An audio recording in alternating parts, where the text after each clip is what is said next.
possible U.S. I'm not talking about money for Greenland yet. I might talk about that.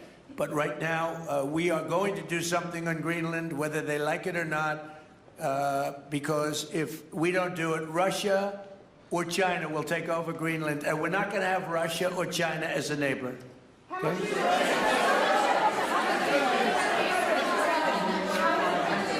I would like to make a deal, you know, the easy way, but if we don't do it the easy way, we're going to do it the hard way.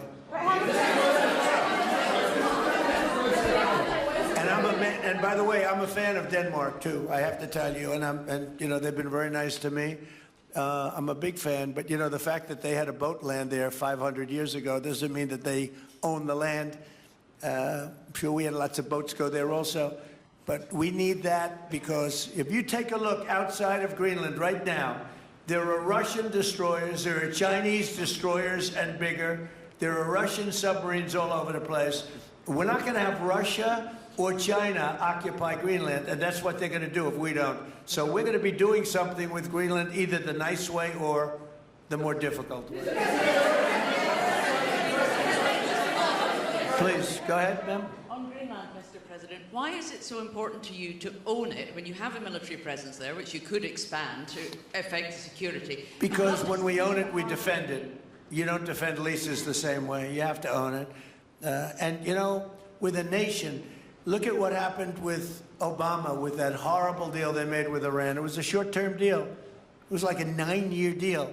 Countries can't make 9-year deals or even 100-year deals. Countries have to have ownership. And you defend ownership, you don't defend leases. And we'll have to defend Greenland.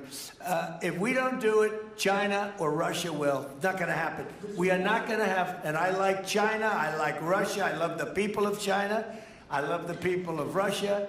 I get along very well with President Putin, but I'm very disappointed in him.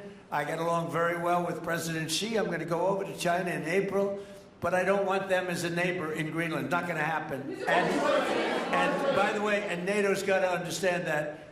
I'm all for NATO. I saved NATO. If it weren't for me, you wouldn't have a NATO right now. But we're not going to allow Russia or China to occupy Greenland, and that's what's going to happen if we don't. Go ahead.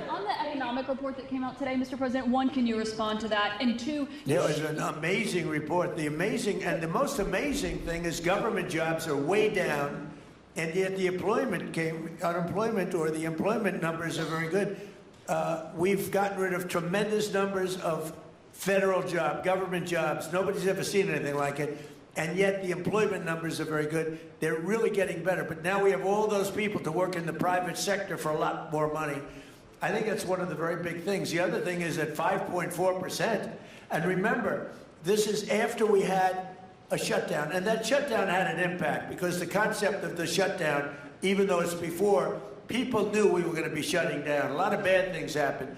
And by the way, on January 30th, you may have another shutdown. We'll see what happens. But I think the numbers, Caitlin, were really amazing. Look, to think about 5.4%, nobody thought that. They thought it was going to be 2%. And you know what it is? It's tariffs. And it's also November 5th. We had a great election.